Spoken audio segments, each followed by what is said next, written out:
Katie Christensen, she's a 42-year-old sales professional, spouse, and mom who lives in Cedar Rapids, Iowa. Now, she's a transgender woman who took up boxing a couple of years ago, and she found she really likes it. She wants to compete at the amateur level in the Masters division. But when she tried to join USA Boxing, the national governing body for the sport, a curious case ensued. Here's her story. I want to compete. What does that look like as a transgender person? So I started looking to see if they have a policy about transgender people because there's so much controversy in the world today. And so it turned out that they had just published new transgender athlete policy in August of 2022, which I think this is like September when I went looking for it. So it had just been published like the month before. And at the time, it was a little unclear. The language of it had requirements that seemed redundant. Like you had to have surgery, but then you had to have like 4 years of hormone testing. And so in my mind, having had surgery, I thought, well, if you've had the, I don't know, I don't know how sensitive you want to be with words here, but gonadectomy, where the source of Like, you can just keep it 100. We're both trans people here. You can keep it 100. All right. So, if you've had the source of the hormones removed, like you're not going to have a high testosterone level. So I went to USA Boxing in September of 2022, and I said, could you please explain this policy to me? I'm trying to understand it because, like, I don't understand why you got to have surgery and you got to have 4 years of hormone testing because, like, you're not going to be making very much, if any, testosterone if you've had surgery. So it took about 3 weeks for them to respond. And that was kind of weird. But in that time, they revised the document. So actually, if you go look up this policy, it still says August 2022 for the date on it, but it was actually a revision from October 2022. So they came back to me and they had changed the requirement because I think originally it was 12 months of your hormones at a certain level, and then they changed it in those 3 weeks to 4 years because there was 2 numbers in the document. One was like, you got to have 4 years of hormone testing, but you only have to have 12 months at a certain level. They changed it so it matched. So it was both 48 months. But what they came back to me with was they said, oh, no, you have to meet all of these requirements and you have to do it simultaneously.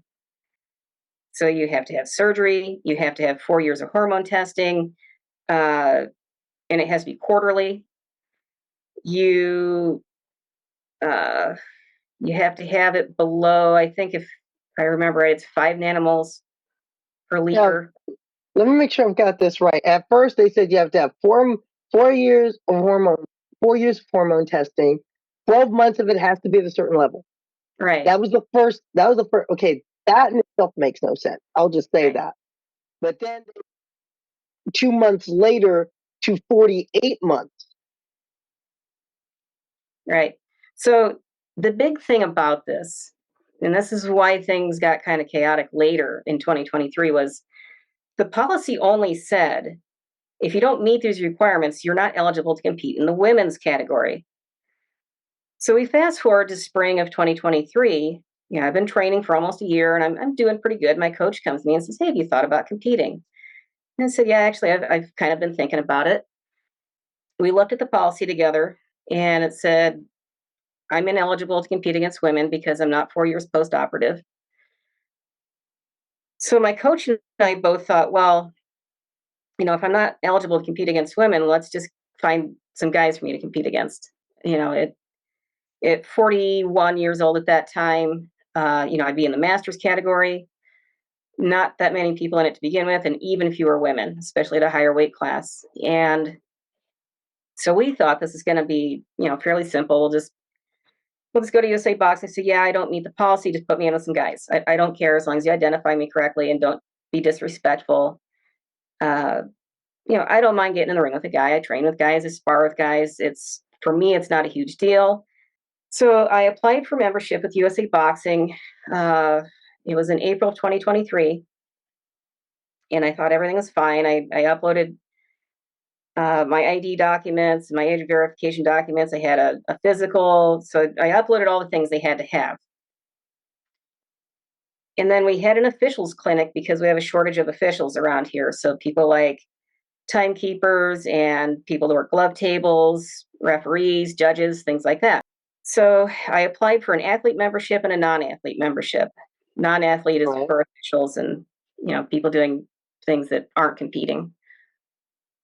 So on May 10th, two things happened, and this is where things got really wild. My membership was flagged because I hadn't legally changed my name and gender marker yet.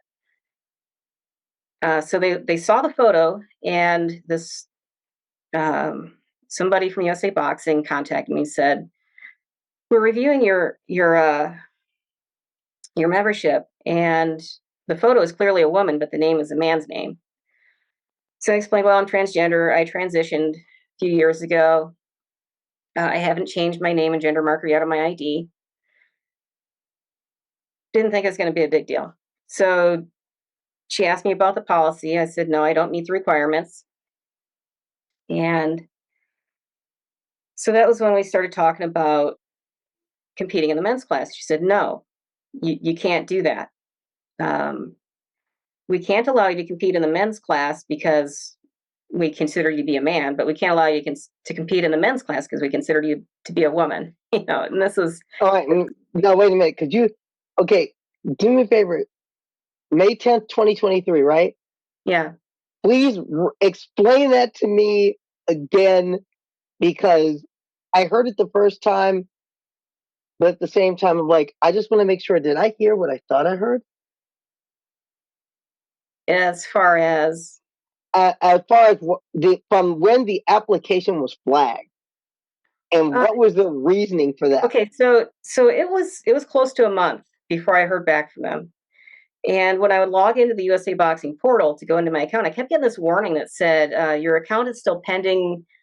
I think it was the next day I got this email saying, "Well, we've looked at your account, and the photo is clearly a woman, but it has a man's name, and can you please explain what's going on here?" So as when I explained, "Well, I'm transgender. I haven't changed my name and gender marker legally, so I go by Katie, but my legal name at the time was different."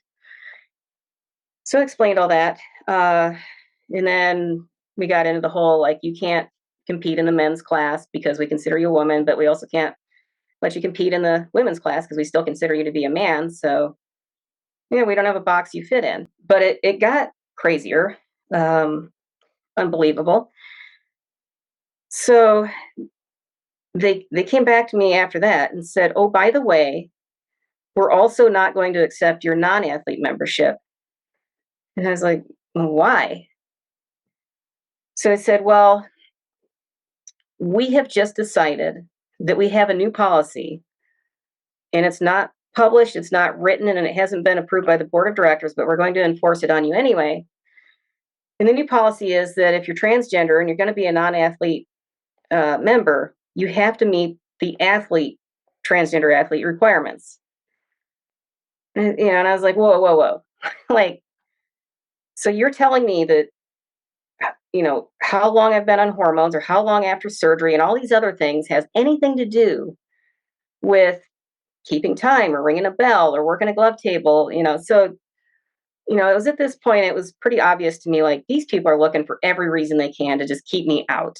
Christensen says she will continue her fight for her chance to box. We're going to keep an eye on it as well as things develop.